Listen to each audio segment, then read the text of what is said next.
à réfléchir sur les questions liées au contentieux et à la charte des partis politiques. Glissement de terrain dans la localité de Kolonkala, préfecture de Bofa, 7 morts et dégâts matériels importants. Le village a été rayé de la carte. La situation préoccupe le gouvernement.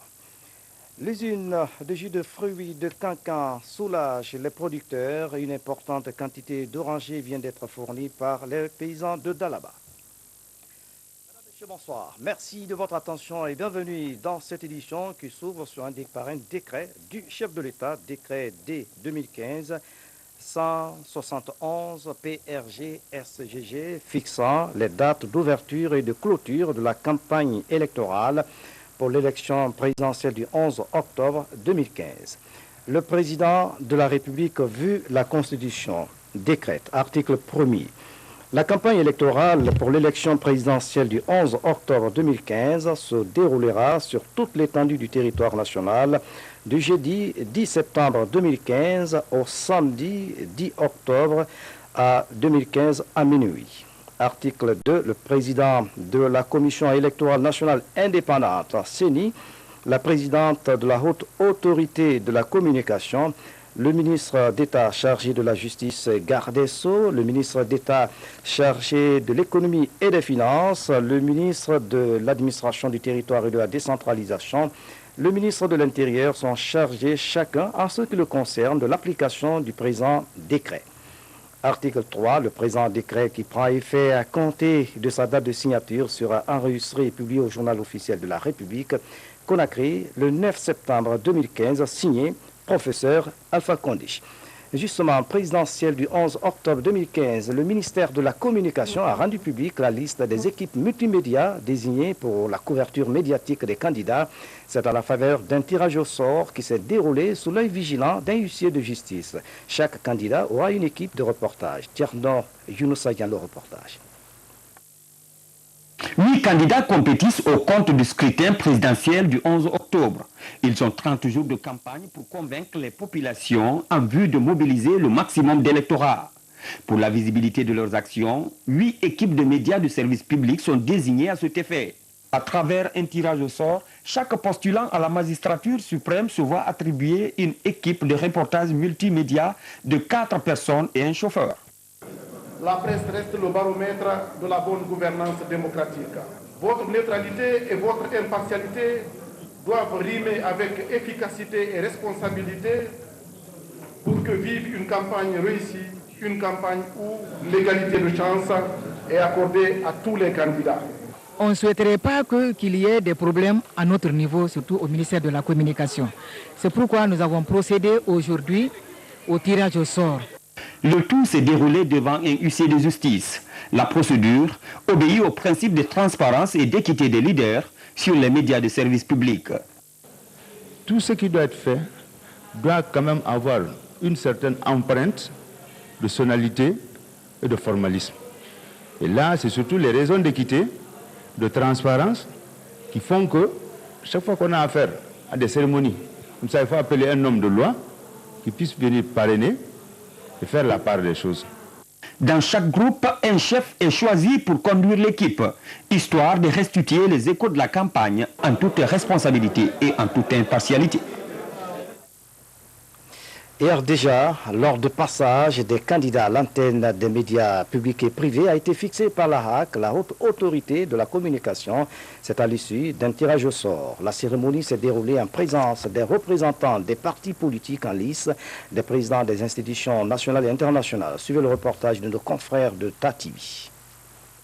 C'est dans une ambiance conviviale, suivie de près par les institutions nationales et internationales, que s'est tenu le tirage au sort de l'ordre de passage des candidats à la télévision nationale. En tête de liste, l'Union guinéenne pour la démocratie et le développement, suivie de l'UFR et de l'UFDG. Cet exercice est une manière pour la Haute Autorité de la Communication de prouver sa bonne foi quant au traitement équitable des candidats.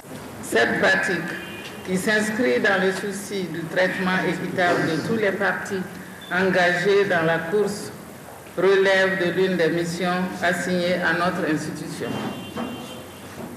Elle s'engage à accomplir sans complaisance et à la hauteur de ses prérogatives sa mission d'encadrement d'une communication électorale reposant sur le pluralisme, l'équité et l'égal accès des protagonistes aux médias. L'innovation cette année, c'est que nous voulons associer les médias privés aussi, les radios et les télévisions privées qui vont prendre ce programme, si évidemment elles le souhaitent. Le coup d'envoi de la campagne médiatique sera donc donné dans ces 2 jours pour permettre aux candidats de cette course présidentielle de pouvoir convaincre le peuple de Guinée de faire le meilleur choix le jour du vote, c'est-à-dire le 11 octobre. Élection présidentielle du 11 octobre, on en parle. Le directeur de campagne des candidats et les acteurs du processus électoral étaient en concertation ce mercredi à Conakry. Objectif échangé sur les questions liées au contentieux, au respect des dispositions prises et à la charte des partis politiques. Le point avec Mahamoud Bari.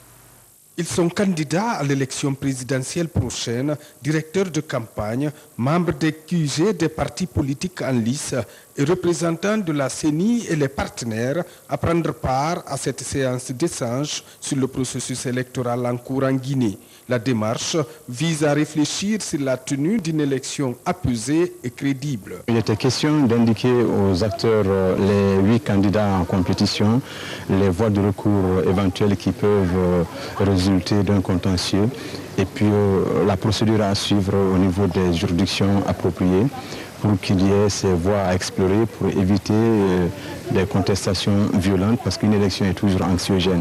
Et puis indiquer aux acteurs que autant en période de campagne de 23h à 7h du matin, il ne faut pas battre campagne pour éviter de créer des troubles anormaux de voisinage.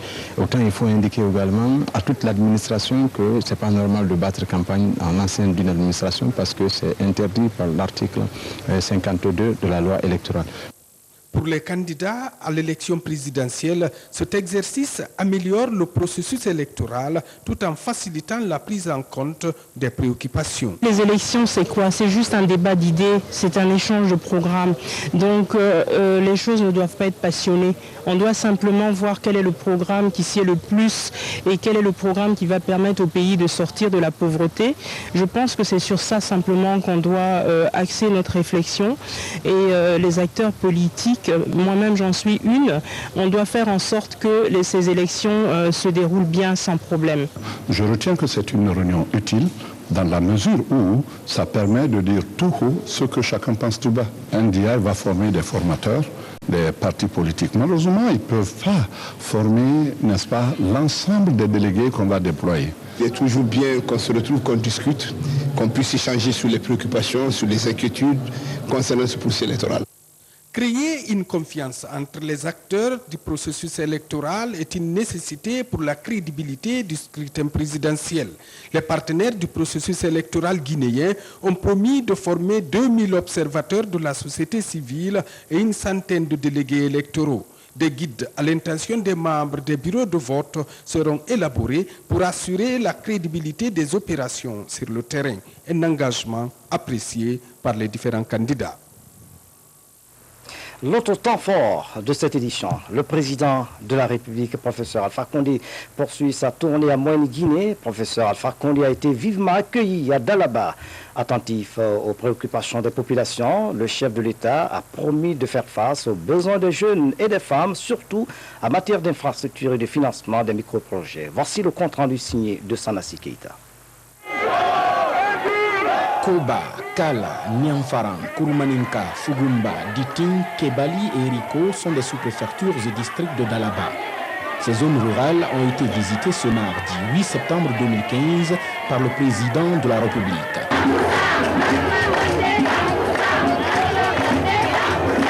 En venant donc dans ces sous-préfectures et districts de Dalaba, professeur Alpha Condé a bien voulu toucher du doigt les problèmes auxquels ces populations rurales sont confrontées.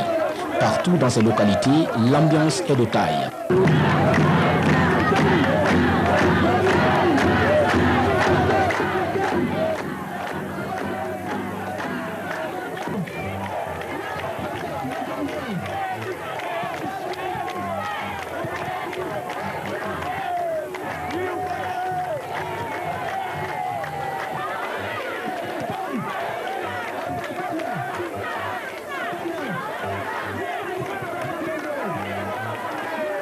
De Koba à Kala, en passant par Niamfara, Kurumaninka, Fugumba, Diting, Kebali jusqu'à Eriko, le message de soutien exprimé par ces populations rurales au professeur Alpha Condé est le même. Les Kourkas restent et demeurent mobilisés, engagés, déterminés pour votre réélection dès le premier tour aux élections présidentielles du 11 octobre.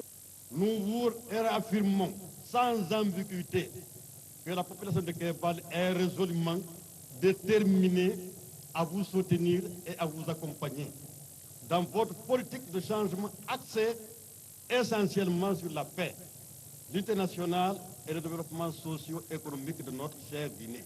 Plusieurs problèmes ont été soulevés par les autorités locales de ces sous-préfectures et districts de Dalaba. Des problèmes comme l'aménagement des pistes rurales, des appuis supplémentaires en intrants agricoles et tant d'autres. Mais parmi ces difficultés évoquées ça et là, le chef de l'État a des priorités. Nous ne saurons pas répondre à toutes les demandes du maire, mais nous allons voir qu'est-ce que nous pouvons dire.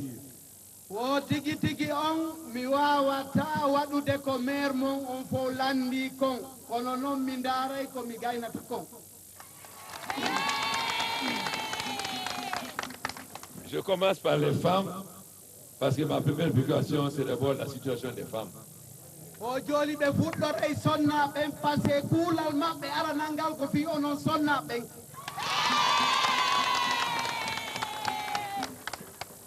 Je ne vais pas dire que je vais construire 2 marchés, mais au moins on va déjà commencer par construire le marché de Kébali.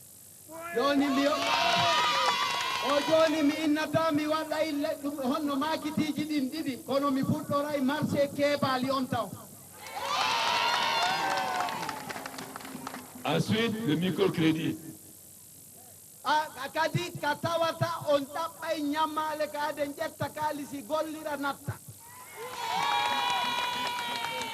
Votre maire a parlé du MIFA. Mais monsieur le maire, vous êtes un peu en retard.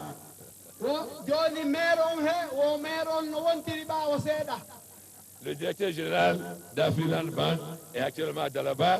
Il a réuni les femmes et les jeunes pour organiser le MIFA de Dalaba.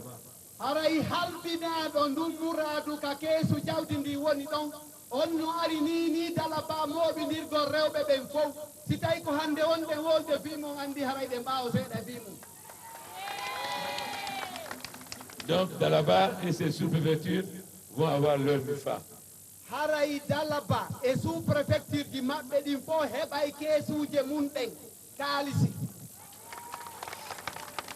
Mais le MIFA, c'est la banque qui fournit l'argent. Nous, on a mis pour que le taux soit bas, 1,5%, plus bas que le crédit rural.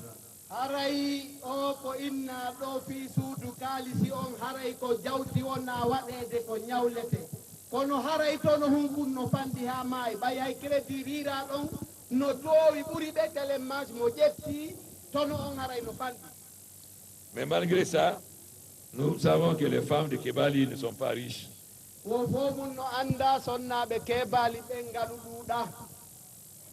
Alors nous allons les accompagner.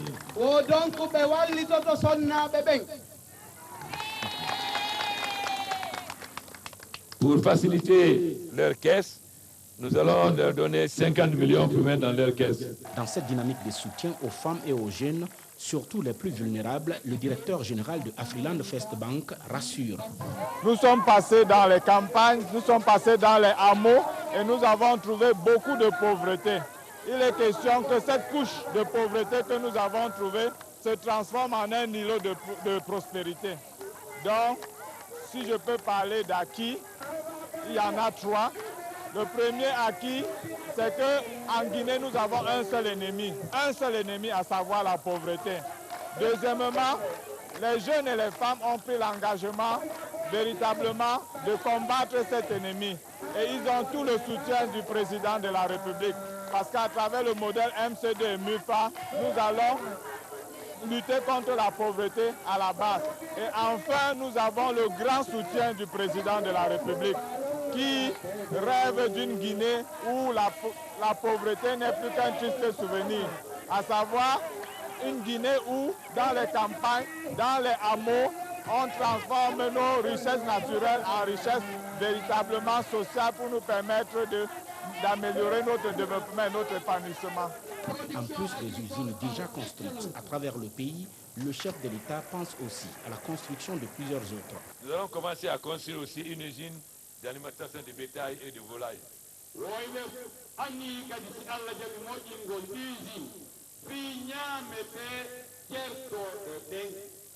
Cela a 3 avantages. Les bœufs seront plus gros parce que mieux nourris.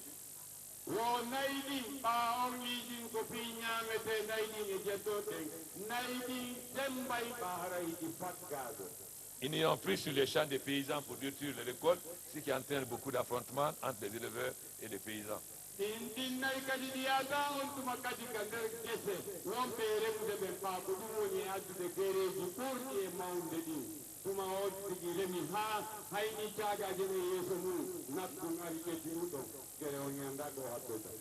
Ensuite, les bœufs seront parqués, ce qui va diminuer le vol de bétail. Partout dans ces sous-préfectures et districts de Dalaba, le président de la République a appelé sa population rurale à se départir des considérations communautaristes, régionalistes et ethnocentristes. Le tout dans le souci de bâtir à l'unisson une Guinée forte et prospère, résolument tournée vers l'avenir. Et puis ce mercredi, donc, le président de la République, professeur Alpha Condé, s'est rendu dans la préfecture de Koundara et de Gawar. Nous y reviendrons. À Conakry, fin de la session extraordinaire de l'Assemblée nationale. En plus du projet de loi des finances, les députés ont adopté 2 importantes lois organiques et une résolution. Le compte-rendu de Sidi Robert Tomlon. 2 discours ont ponctué la cérémonie de clôture de la session extraordinaire de la loi rectificative 2015, celui du président de l'institution parlementaire et du ministre conseiller à la présidence chargé des relations avec les institutions républicaines. Les allocutions pour saluer les efforts consentis par les uns et les autres. Elle a été l'occasion pour la représentation nationale, à travers des débats constructifs menés avec clairvoyance, de procéder aux arbitrages et amendements nécessaires au fonctionnement régulier de notre État à travers le budget qui en est l'élément moteur. Au nom de M. le Président de la République, permettez-moi de vous adresser les plus vives félicitations de l'exécutif dans toutes ses composantes. Cette première session extraordinaire a enregistré des résultats élogieux de votre part. Ce fut aussi une occasion pour voter 2 lois organiques. Celle relative à la Convention de partenariat public-privé pour la mise en œuvre du projet d'aménagement du centre directionnel de Koloma et de la construction du siège du ministère de la Ville et de l'aménagement du territoire au centre du même nom. Le projet devrait permettre de transférer les bureaux de l'administration centrale et quelques institutions de la République sur le site, afin de désengorger la presqu'île de Kalom. Pour désenclaver donc ce centre-ville qui ne connaît que 2 mouvements, le matin tout le monde descend et le soir tout le monde remonte, nous avons voulu vraiment mettre en pratique l'aménagement du centre directionnel de Koloma, qui est un projet qui date depuis 1998 et qui a connu des fortunes diverses jusqu'à nos jours. Nous voulons non seulement régler ce problème de circulation et d'octroi de locaux appropriés pour le travail, mais aussi faire face à ces citoyens guinéens qui ont été déguerpis depuis 1998. C'est un vieux dossier et on ne peut pas toujours continuer à dormir sur les vieux dossiers. Nous sommes convaincus qu'avec ce partenariat, le site va changer parce que les va-et-vient incessants du matin au soir entre la banlieue et la ville, avec ces contraintes d'embouteillage, vraiment c'est beaucoup d'argent perdu. Le projet de loi organique modifiant et remplaçant la loi organique numéro 9/91/008/CTRN du 28 décembre 1991 portant attribution, organisation et fonctionnement de la Cour suprême vient mettre à jour les dispositions constitutionnelles de cette institution. Et là maintenant, la Cour suprême va éclater en 4 chambres. Avant, il y avait effectivement la Chambre constitutionnelle, il y avait la Chambre des comptes, et puis il y avait la Chambre judiciaire. Il n'y avait que 3 chambres. Les 2 vont partir, il va rester une seule chambre. C'est cette chambre qui va être éclatée en 4. Il y aura une chambre pénale, il y aura donc une chambre administrative pour tous les recours contre l'administration, et il y aura 2 chambres civiles et sociales. Donc voyez-vous que la chambre judiciaire va éclater en 4, ce qui va permettre la fluidité dans le traitement des dossiers, ce qui va permettre aux citoyens de ne pas trop attendre. Quant à la résolution désignant le chef de file de l'opposition, elle a été votée par la majorité des députés présents. Selon cette résolution, le chef de file de l'opposition devrait bénéficier de quelques avantages. Les avantages liés notamment à l'octroi d'un local pour son cabinet, un budget de fonctionnement, ainsi qu'une garde rapprochée et un véhicule de fonction. Dans l'actualité encore depuis ce matin, les abonnés de la SEG à Conakry connaissent quelques perturbations dans la desserte en eau potable. Cette perturbation est due aux travaux sur les 2 conduites principales. Au niveau de Anta, les agents de la SEG sont à pied d'œuvre pour l'achèvement rapide des travaux. Nabi Kamara signe ce reportage. Les travaux entrepris ce mercredi par la Société des eaux de Guinée consistent à réaliser le bypass entre les conduites DN 1100 mm et DN 700 mm à Anta. La liaison entre ces 2 principaux tuyaux de transport d'eau potable sur la ville de Conakry permettra ainsi de solutionner les multiples pannes à ce niveau. On va poser une vanne de survitesse qui, à chaque fois que le tuyau il va se casser à l'aval, elle va réagir de façon systématique et puis elle va fermer la canalisation pour éviter les dégâts causés dans les différents foyers. Ça, c'est le premier élément. Le deuxième élément, c'est un réducteur de pression qu'on va poser à ce niveau et qui va permettre de façon drastique de réduire la pression résiduelle à l'intérieur de la canalisation pour éviter les casses éventuelles. Le troisième cas de figure, c'est la desserte en eau des populations des zones en hauteur. C'est-à-dire, vous savez que compte tenu de la faiblesse de la pression du PRV, il est extrêmement difficile de pouvoir envoyer de l'eau jusqu'au niveau de la T4 pour alimenter les réservoirs en hauteur qui alimentent toutes les zones hautes des communes de Matoto et de Ratoma. Donc une fois que les travaux là vont être exécutés, on pourra faire transiter le maximum d'eau par la 2e conduite, la DN700 qui est en acier, pour pouvoir ravitailler de façon plus régulière, surtout pendant les jours de délaissage, toutes les zones en hauteur de la ville de Conakry. Ces travaux sur les conduites de la SEG à Anta sont prévus pour 2 jours. L'éboulement du mont Jankim fait des victimes dans la localité de Kolonkala, préfecture de Bofa. On déplore 7 morts, des blessés, des dégâts matériels importants. Le village a été rayé de la carte. Vive émotion, douleur et consternation. Le gouvernement est très préoccupé par la situation. Abdul Karim Kamara. 15 km de Bofa. Dimanche dernier, sous une forte pluie, la terre se détache par endroits sur la montagne. La matière éboulée se transforme en une boue épaisse qui rase tout sur son passage.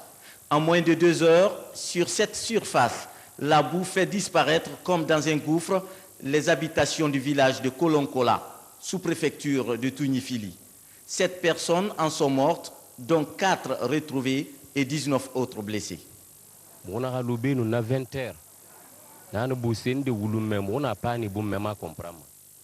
Nous avons confondu les bruits de l'éboulement à la grogne du ciel. Soudain, le village a été envahi par la boue.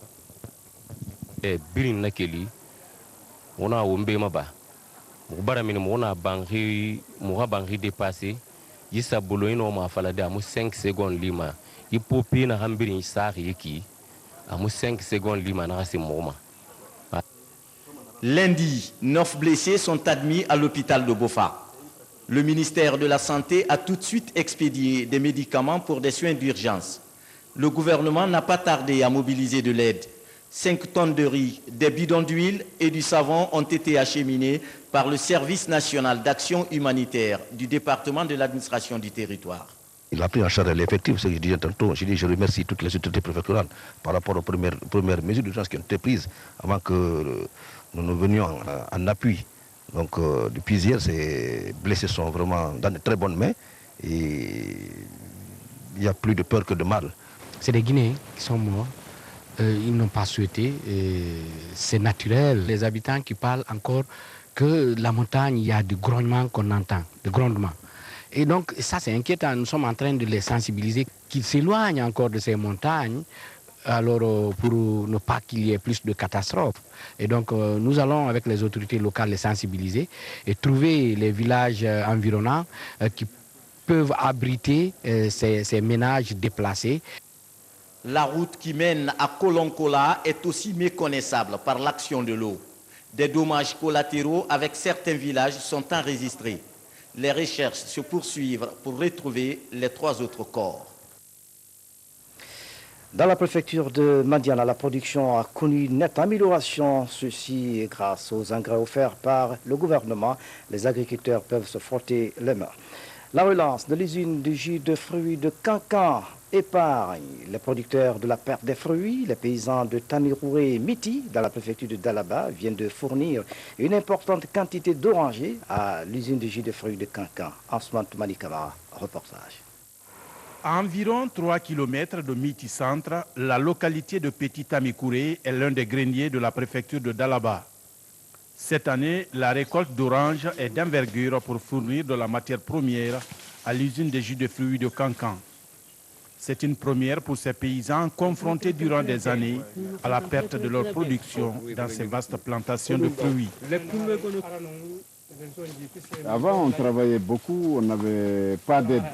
Si nous avons des preneurs, nous avons des acheteurs pour l'écoulement de notre marchandise, de notre récolte, ça va nous encourager à redoubler d'efforts. Aujourd'hui, nous sommes contents. Les gens viennent jusqu'à là où on fait le travail. L'assiette ici, il part avec.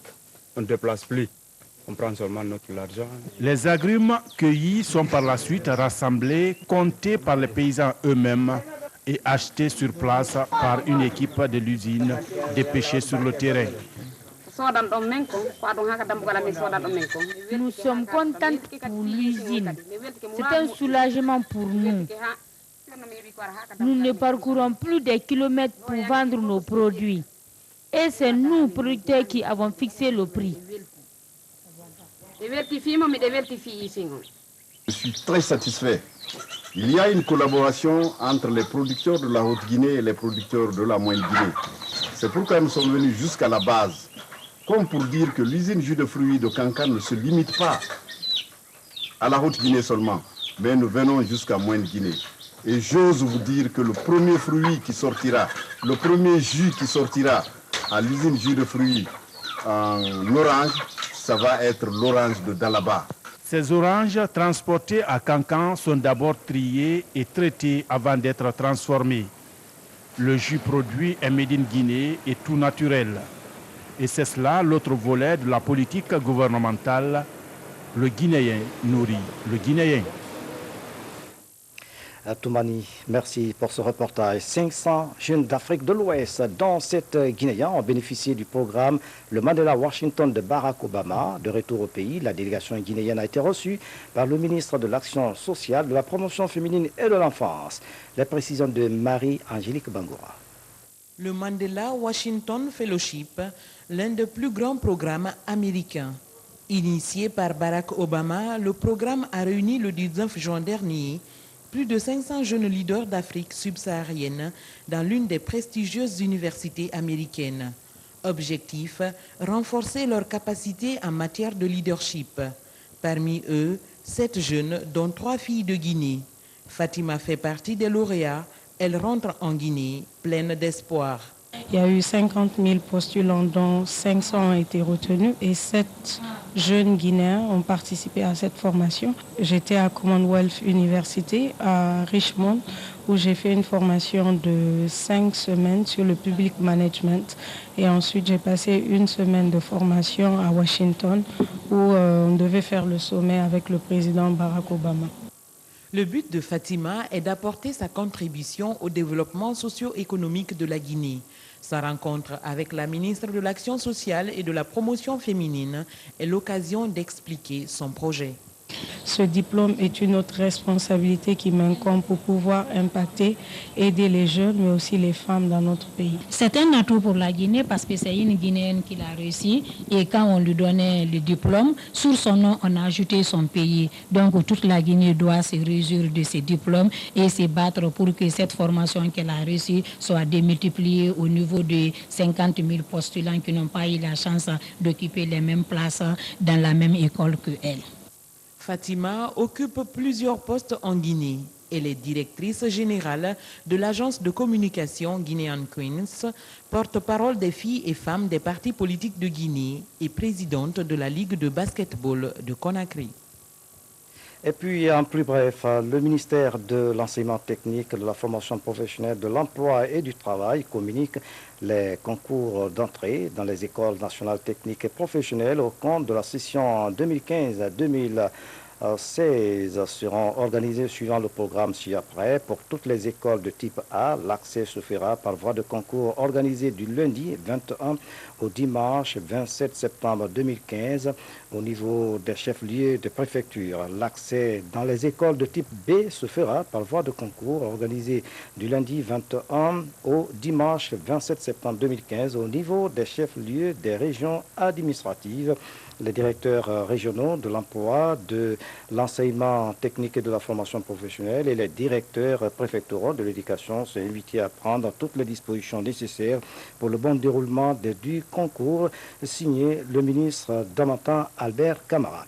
Culture, les ressortissants de Simankoy, en collaboration avec tout le Baté, organisent ce dimanche une cérémonie de sensibilisation et de réjouissance dans l'enceinte de l'université Kofi Annan, ici à Conakry. Plusieurs personnalités du pays, les amis et sympathisants des localités de Simankoy et de Badé y sont conviés. Nous revenons sur ce décret avant de refermer cette édition, décret fixant les dates d'ouverture et de clôture de la campagne électorale pour l'élection présidentielle du 11 octobre 2015.